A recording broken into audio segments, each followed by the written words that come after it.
Hello students, आज हम पढ़ने वाले हैं कक्षा 7वीं का अध्याय 10 श्वसन। श्वसन का भाग 1 पढ़ने वाले हैं, जिसमें से ये 3 मुख्य टॉपिक हैं। इन तीनों को पढ़ेंगे और उसके बाद फिर अध्याय जो होगा वो क्या हो जाएगा, खत्म हो जाएगा। इसके बाद जो इसका पीडीएफ फाइल है वो प्रश्न उत्तर मैं आप लोगों को भेज दूंगा। ठीक है, तो सबसे पहला टॉपिक आज हम लोग चर्चा करेंगे मनुष्य में श्वसन के बारे में चर्चा करेंगे। उसके बाद बात करेंगे हम लोग जंतुओं में श्वसन और उसके बाद करेंगे पौधों में श्वसन। ये 3 टॉपिक है, उसके बाद अध्याय जो है वो खत्म हो जाएगा। तो बात करते हैं हम लोग, जैसे कि अध्याय का नाम ही है श्वसन। तो श्वसन के बारे में आप सभी जानते हो कि अगर हम श्वसन क्रिया करते हैं, ठीक है, तो उस दौरान हम क्या करते हैं, ऑक्सीजन गैस क्या करते हैं, ग्रहण करते हैं और कार्बन डाइऑक्साइड गैस क्या करते हैं, छोड़ते हैं। ठीक है, जिस क्रिया को हम लोग क्या कहते हैं, श्वासोच्छ्वास कहते हैं। ठीक है, ये जो क्रिया जो है वो जीवन पर्यंत क्या होती है, चलते रहती है, चलते रहती है और चलते रहती है। जब तक हम इस संसार में रहते हैं, जीवित रहते हैं, तब तक ये क्रिया जो है वो क्या होती है, चलते रहती है। ठीक है, आगे बात करते हैं। जिस प्रकार से श्वसन क्रिया के बारे में मैंने आप लोगों को बताया, श्वसन के बारे में ही आगे इस चर्चा कर ही रहा हूं मैं इसमें। ठीक है, तो जैसे कि बात करते हैं कि अगर हम रोड में चल रहे हैं या कहीं और जा रहे हैं, अगर हमारे सामने से ट्रक, ट्रैक्टर इत्यादि जो है अत्यधिक धूल या प्रदूषित वायु जो है हमारे आसपास होकर क्या होती है, गुजरती है वहां से ट्रक, तो हम क्या करते हैं, अपने नाक को बंद कर लेते हैं या हो सकता है कुछ समय के लिए हम श्वास उठा कर लेते हैं, रोक लेते हैं। हम ऐसा इसलिए करते हैं क्योंकि वो हमारे नाक के अंदर प्रवेश करके फेफड़ों में ना चले जाए। ठीक है, तो हम सोचते हैं कि इस दौरान जब हम ऑक्सीजन गैस ग्रहण करते हैं तो क्या इस दौरान हमारे नाक के अंदर केवल ऑक्सीजन गैस, या हम श्वसन क्रिया में केवल ऑक्सीजन गैस ही ग्रहण करते होंगे? हाँ, बिल्कुल ऑक्सीजन गैस ही ग्रहण करते हैं। होता क्या है कि हमारे नासा छिद्र जो यहाँ पर दिखाई दे रहा है आप लोगों को, इस नासा छिद्र में होता क्या है कि यहाँ पर बाल भी है ना, और उसके साथ छोटे छोटे बाल भी है और साथ ही साथ उसमें श्लेष्मा भी पाया जाता है, जो धूल के कण इत्यादि को क्या कर देता है, वहां पर रोक देता है। ठीक, हम ऑक्सीजन गैस क्या करते हैं, ग्रहण करते हैं। यहाँ पर जो नासा छिद्र है उसमें जो है 2 पट्ट होते हैं, बिल्कुल यहाँ पर दिखाई दे रहा होगा आप लोगों को। ठीक है, और साथ ही साथ डायग्राम भी देखेंगे आप, और डायग्राम के माध्यम से आप लोग को समझाऊंगा भी मैं। ठीक है, तो होता क्या है कि जब हम ऑक्सीजन गैस क्या करते हैं, ग्रहण करते हैं, जैसे ही ऑक्सीजन गैस हम क्या करते हैं, ग्रहण करते हैं, वो कहाँ जाता है, सबसे पहले कहाँ जाता है, श्वसन नली में जाता है। नासा छिद्र के माध्यम से कहाँ जाता है, श्वसन नली में जाता है। श्वसन नली जो है वो 2 भागों में क्या जाती है, बढ़ जाती है। जो 2 भागों में बढ़ती है उसे हम लोग क्या कहते हैं, है ना, जो शाखाएं होती है 2 भागों में बढ़ती है उसे हम लोग क्या कहते हैं, श्वसनी कहते हैं। क्या कहते हैं, श्वसनी। और श्वसनी की जो अंतिम जो शाखाएं होती है वो वायु कोशों में खुलती है, जो वक्ष स्तर में फेफड़ों के अंदर क्या होता है, सुरक्षित होता है। ठीक है, तो फेफड़ा जो है कहाँ पाया जाता है, जो वायु गुहा जो होती है ना, वो कहाँ पाया जाता है, वक्ष स्तर पर पाया जाता है। ठीक है, और साथ ही साथ ये पतली झिल्ली से बनी होती है ना, इसमें बहुत सारे है ना छोटे छोटे जो रक्त है ना नलिकाएं हैं वो इसमें प्रेजेंट होते हैं। साथ ही साथ अगर बात करूंगा, इसके नीचे एक मांसल पट्ट होता है जिसे हम लोग क्या कहते हैं, डायफ्राम कहते हैं। क्या कहते हैं, डायफ्राम कहते हैं। तो इस प्रकार से मैंने आप लोग को बताया कि हम उस रोड से गुजर रहे थे, वहां से लेकर है ना जो गंदगी वायु था या वायु प्रदूषित वायु था, जो ग्रहण ना हो हमारे नाक के अंदर, इस कारण से हमने क्या किया था, मुंह बंद किया था। साथ ही साथ हमने क्या किया था, कुछ समय के लिए श्वसन क्रिया को रोक भी दिया था। तो इस दौरान क्या हम ऑक्सीजन गैस को ग्रहण करते हैं? हाँ, बिल्कुल ऑक्सीजन गैस को ग्रहण करते हैं, लेकिन हम श्वसन क्रिया के दौरान है ना और अन्य गैसों को नहीं ग्रहण करते, ये बिल्कुल याद रखिएगा। ठीक है, धूल के कण इत्यादि तो हमारे शरीर के अंदर जाते ही हैं, लेकिन वहां पर रोकने के लिए क्या होता है, वहां पर है ना जो छोटे छोटे बाल है ना, और साथ ही साथ जो श्लेष्मा है वो क्या कर देते हैं, वहां पर उसको रुकावट पैदा कर देते हैं, रोक देते हैं उसे, उसके अंदर जाने से क्या कर देते, रोक देते हैं। और केवल हम ऑक्सीजन गैस क्या करते हैं, नासा छिद्र के माध्यम से वो श्वसन नली में, श्वसन नली से कहाँ पहुंचता है, श्वसनी में, और उसके वायु कोश फेफड़ा के माध्यम से क्या करते हैं, श्वसन क्रिया करने का प्रोसेस करते हैं। ठीक है, चलिए, तो एक क्रियाकलाप के माध्यम से इसको समझते हैं और चित्र के माध्यम से इसको समझते हैं। ठीक है, मैंने कहा कि जैसे कि क्या करते हैं यहाँ पर है ना, हम क्या करते हैं, ये नासा छिद्र है, इस नासा छिद्र, ये देखो नासा छिद्र, मैं यहाँ पर लिखते भी जा रहा हूँ, साथ साथ समझा भी रहा हूँ आप लोगों को। ठीक है, ये है नासा छिद्र। नासा छिद्र के माध्यम से हम क्या करते हैं, श्वसन क्रिया करते हैं, और ये सर्वप्रथम कहाँ जाता है, श्वसन नली में। कहाँ जाता है, श्वसन नली में क्या है, ऑक्सीजन युक्त जो गैस है वो कहाँ जाता है, सबसे पहले श्वसन नली में प्रेजेंट होता है। नासा छिद्र के माध्यम से श्वसन नली में जाता है। श्वसन नली जो है वो आगे जाकर कितने भागों में बढ़ जाती है, 2 भागों में क्या जाती है, बढ़ जाती है। बिल्कुल इसको याद रखिएगा, 2 भागों में क्या जाती है, बढ़ जाती है। ठीक है, 2 भागों में बढ़ती है, और इनकी जो श्वसनी की जो, इसे हम लोग क्या कहते हैं, श्वसनी कहते हैं। और ये श्वसनी की जो अंतिम शाखाएं जो होती है, ठीक है, ये श्वसनी की जो अंतिम शाखाएं जो होती है वो किसमें खुलती है, वायु कोशों में खुलती है। किसमें खुलती है, वायु कोशों में खुलती है, वायु कोश। ठीक है, वायु कोशों में क्या होती है, खुलती है। ठीक है, और जो फेफड़ा जो होता है ना, ये जो फेफड़ा जो है, ठीक है, ये फेफड़ा है। ठीक है। फेफड़ा जो है कहाँ प्रेजेंट होता है, वक्ष स्थल पर प्रेजेंट होता है, ठीक है, वक्ष स्थल में पाया जाता है। और इनकी पतली झिल्ली होती है, इसमें एक पतली झिल्ली होती है, इसमें बहुत सारे रक्त नलिकाओं का जाल होता है जिसके माध्यम से पूरे बॉडी में ऑक्सीजन युक्त रक्त जो है वो पहुंच जाता है। साथ ही साथ बात करेंगे नीचे, ठीक है, इसके नीचे एक मांसल पट्ट होता है जिसे हम लोग क्या कहते हैं, डायफ्राम कहते हैं। क्या कहते हैं, डायफ्राम कहते हैं। जैसे मैंने कहा कि इसे हम लोग क्या कहते हैं, नासा छिद्र कहते हैं। ये आप लोग का श्वसन नली, कौन सी नली है, श्वसन नली। और श्वसन नली जो है ना, वो दो भागों में क्या हो जाती है, बढ़ जाती है। तो इसे हम लोग क्या कहते हैं, ये जो दो भाग हमको दिखाई दे रहा है इसको हम लोग कहते हैं श्वसनी कहते हैं। क्या कहते हैं, श्वसनी कहते हैं, ठीक है। साथ ही साथ ये श्वसनी की जो अंतिम शाखाएं जो है ना, ये कहाँ खुलती है, वायु कोशों में खुलती है। कहाँ खुलती है, वायु कोशों में खुलती है। इसको वायु कोश कहते हैं। वायु कोश बहुत सारे हैं इसलिए वायु कोशों में खुलती है। और ये जो भाग आपको दिखाई दे, जो पतली झिल्ली से घी होती है, जो वक्ष स्थल पर प्रेजेंट होता है, उसे हम लोग क्या कहते हैं, इसे हम लोग कहते हैं फेफड़ा। क्या कहते हैं, फेफड़ा। और जो नीचे वाला भाग हमको दिखाया जो मांसल पट्ट है, इसे हम लोग कहते हैं डायफ्राम। क्या कहते हैं, डायफ्राम कहते हैं, ठीक है। तो इस प्रकार से हमारे बॉडी के अंदर जो है वो श्वसन क्रिया जो है वो क्या होते हैं, लगातार जीवन पर्यंत जो है वो चलते रहता है। इसे हम लोग कहते हैं मनुष्य का श्वसन तंत्र कहते हैं, ठीक है। चलिए एक छोटे से क्रियाकलाप करते हैं, उदाहरणता बात करते हैं। आप अपने एक साथी को ले लीजिएगा और अपने साथी को लेने के बाद में क्या कीजिएगा, है ना, रस्सी के माध्यम से या फीते के माध्यम से या टेप के माध्यम से, किसी भी माध्यम से आप क्या कीजिएगा, उसके इस सीने वाले भाग पर, है ना, ऐसे बाहर से यहाँ से लाकर ऐसे क्या कर दीजिएगा, इसको रस्सी को लगा दिएगा और थोड़ा सा ढीला पकड़िएगा और अपने साथी को बोलिएगा थोड़ा सा लंबा सांस लीजिए और सांस को रोक कर रखिए। जैसे ही वो लंबा सांस लेगा, ठीक है, तो होगा क्या, यहाँ पर जो फेफड़ा जो है वो श्वसन जो वक्ष स्थल है वो क्या हो जाएगा, फूल जाएगा। और ढीला पकड़े रहोगे रस्सी को तो क्या हो जाएगा, वो धीरे से क्या हो जाएगा, फैल जाएगा। मतलब हम जो श्वसन किया करते हैं तो क्या होता है, जो वक्ष स्थल जो होता है वो क्या होता है, फूल जाता है, ठीक है। वक्ष स्थल जो है ऊपर उड़ जाता है। डायफ्राम कहाँ से जाता है, नीचे चला जाता है। डायफ्राम नीचे चला जाता है और वक्ष वाला भाग जो है ऊपर उड़ जाता है, ठीक है। फेफड़ा के अंदर जो है वायु जो है ना, ऑक्सीजन युक्त भाग जो है वो क्या जाता है, पहुंच जाता है। साथ ही साथ अंदर में जो है वायु दाब कैसा हो जाता है, कम हो जाता है, ठीक है। और ऑक्सीजन वाला भाग कहाँ जाता है, प्रेजेंट हो जाता है फेफड़े के अंदर। इसे हम लोग कहते हैं अंतः श्वसन कहते हैं। क्या कहते हैं, अंतः श्वसन, ठीक है। उसके बाद होता क्या है कि जैसे हम श्वसन क्रिया को छोड़ते हैं, जैसी सांस को हम लोग क्या करते हैं, छोड़ते हैं, कार्बन डाइऑक्साइड क्या होता है, बाहर निकल जाता है, ठीक है। उसके बाद जो फेफड़ा जो है वो क्या जाता है, सिकुड़ जाता है। पहले क्या हो गया था, वो फूल चुका था, फैल चुका था, अभी क्या होता है, सिकुड़ जाता है। यहाँ पर वक्ष स्थल जो उड़ चुका था वो क्या होता है, बैठ जाता है, नीचे चला जाता है। डायफ्राम वहां पर नीचे चला गया था, डायफ्राम क्या होता है, ऊपर उड़ जाता है, ठीक है। तो यहाँ पर जो अंदर जो था वायुदाब पहले क्या हो गया था, कम हो गया था, यहाँ पर वायुदाब कैसे जाता है, बढ़ जाता है। तो इस प्रकार से इस क्रिया को हम लोग क्या कहते हैं, उच्च श्वास कहते हैं, उच्च श्वसन कहते हैं। क्या कहते हैं, उच्च श्वसन। और ये श्वास चलना, है ना, लेना और छोड़ना, इस क्रिया को हम लोग क्या कहते हैं, स्वच्छोश्वास कहते हैं। क्या कहते हैं, स्वच्छोश्वास। वापस बता देना चाहता हूँ आप लोगों को। होता क्या है कि जब हम श्वसन क्रिया करते हैं, जब लंबा सांस लेते हैं, ठीक है, तो इस दौरान क्या होता है, हमारा जो ये वक्ष वाला भाग है ना, ये जो भाग है वो क्या होता है, आगे उठ जाता है, ऊपर उठ जाता है। और डायफ्राम कहाँ चला जाता है, डायफ्राम नीचे चला जाता है, डायफ्राम नीचे हो जाता है, ठीक है।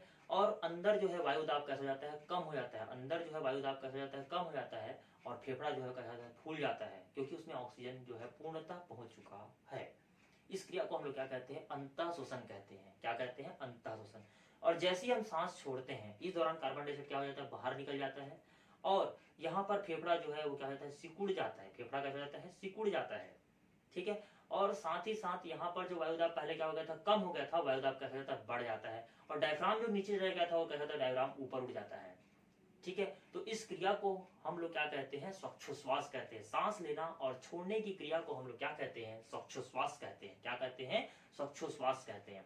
आगे इसमें चर्चा करते हैं। अगर हम बात करेंगे तो होता क्या है कि जब हम ऑक्सीजन, है ना, जब हम कोशिकाओं के द्वारा ऑक्सीजन क्या कहता है, ग्रहण किया जाता है, तब वह शर्करा के साथ क्या करता है, रासायनिक क्रिया करता है। शर्करा के साथ रासायनिक क्रिया करता है तो इस दौरान क्या होता है कि कार्बन डाइऑक्साइड गैस, जलवाष्प और ऊर्जा क्या होती है, मुक्त होती है, ठीक है। वापस बता देना चाहता हूं कि जब कोशिकाओं के द्वारा ऑक्सीजन गैस को ग्रहण किया जाता है या कोशिकाओं तक ऑक्सीजन को पहुंचाया जाता है, तब वो शर्करा से क्या कर लेती है, क्रिया कर लेती है।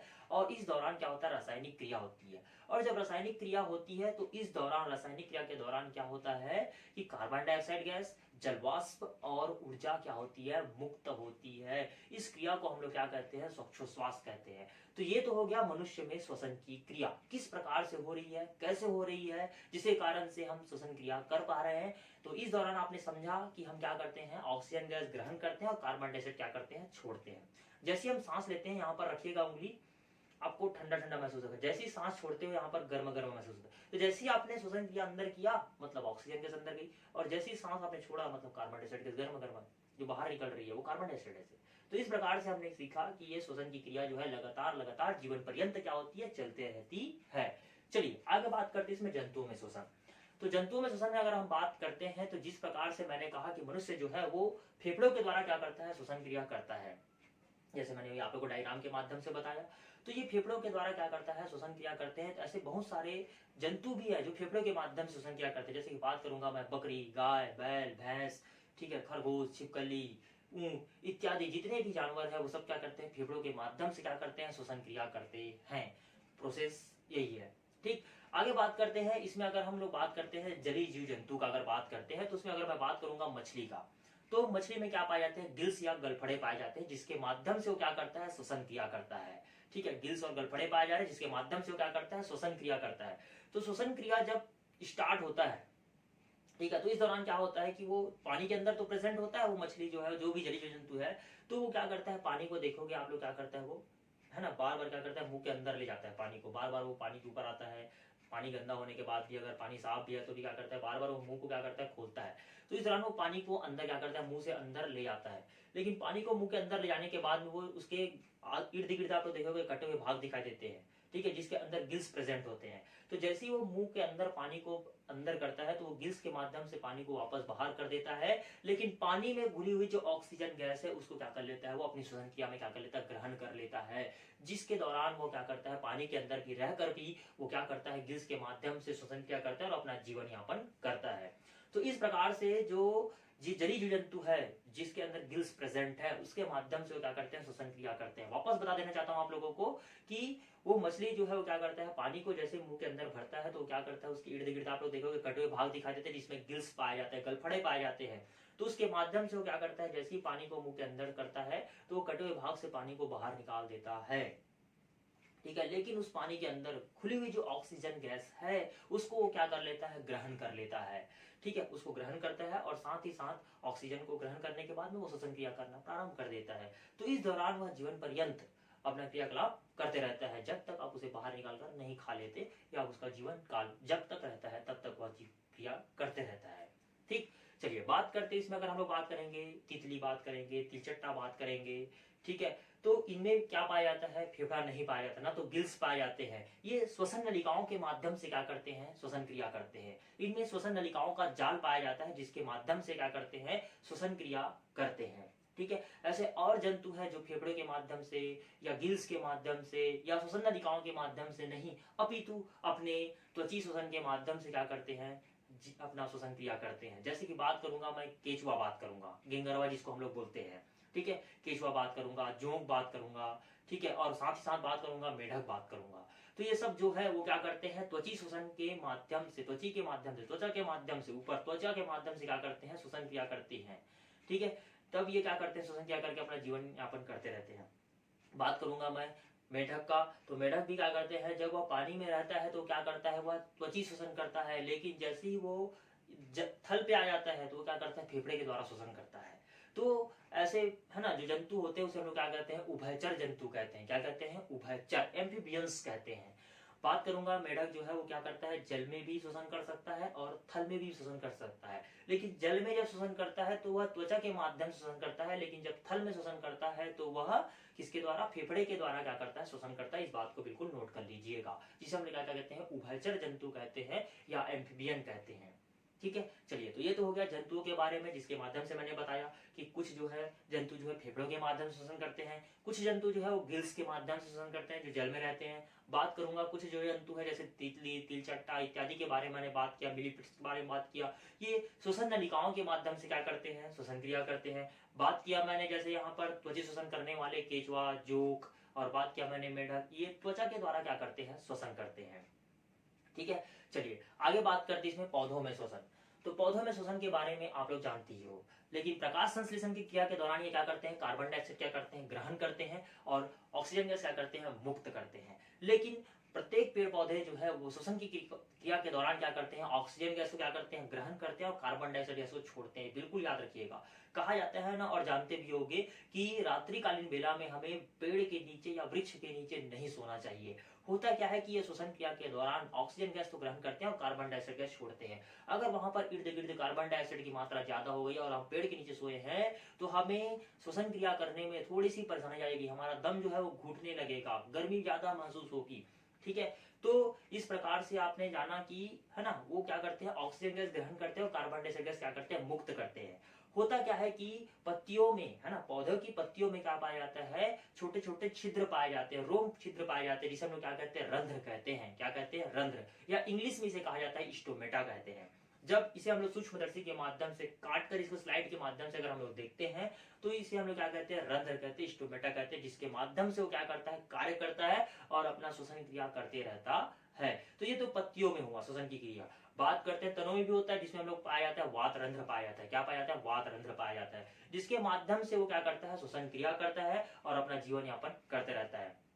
तो पौधों में भी श्वसन होता है। तो पौधों में श्वसन मैंने बताया कि जैसे कि यहाँ पर एक डायग्राम के माध्यम से आप लोग को बता देता हूँ। यहाँ पर इसको मैं मिटा रहा हूँ, ठीक है, तो बिल्कुल इसको ध्यान दीजिएगा, इसको मैं मिटा रहा हूँ, ठीक है।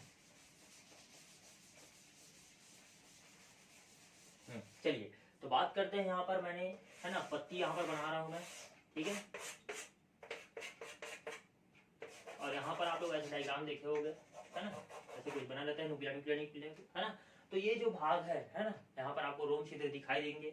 इसको अगर हम लोग स्लाइड्स काटेंगे, है ना, काटते हैं और इसको हम लोग स्लाइड पर रखकर देखते हैं तो हमको कुछ है ना स्ट्रक्चर दिखाई देता है, जिसे हम लोग क्या कहते हैं, रंध्र कहते हैं, स्टोमेटा कहते हैं, जिसके माध्यम से वो क्या करता है, श्वसन क्रिया करता है। वो ऑक्सीजन गैस को क्या करता है, ग्रहण करता है, कार्बन डाइऑक्साइड क्या करता है, मुक्त करता है। तो प्रत्येक इस संसार में रहने वाले प्रत्येक जीवधारी और पेड़ पौधे क्या करते हैं, ऑक्सीजन गैस ग्रहण करते हैं और कार्बन डाइऑक्साइड क्या करते हैं, छोड़ते हैं। लेकिन प्रकाश संश्लेषण की क्रिया के दौरान वो कार्बन डाइऑक्साइड को ग्रहण करते हैं और ऑक्सीजन गैस क्या करते हैं, मुक्त करते हैं। इस बात को बिल्कुल याद रखिएगा, ठीक है। तो आप लोग के लिए होमवर्क है, आप लोग जो है वो क्या करेंगे, मनुष्य का श्वसन तंत्र और साथ ही साथ मछली में गिल्स की उपस्थिति और साथ ही साथ रंध्र बोले तो स्टोमेटा का आप लोग डायग्राम बनाकर नामांकित आप लोग मुझे क्या करेंगे, भेजेंगे। ये आपके बुक में है, बिल्कुल आप लोग इसको निकालिएगा, है ना, चित्र देखिएगा 10.1, 10.3, 10.4, इसको निकालिएगा, बिल्कुल बनाइएगा और मुझे आप लोग क्या करेंगे, भेजेंगे। तो आज के लिए इतना टॉपिक बहुत है। धन्यवाद।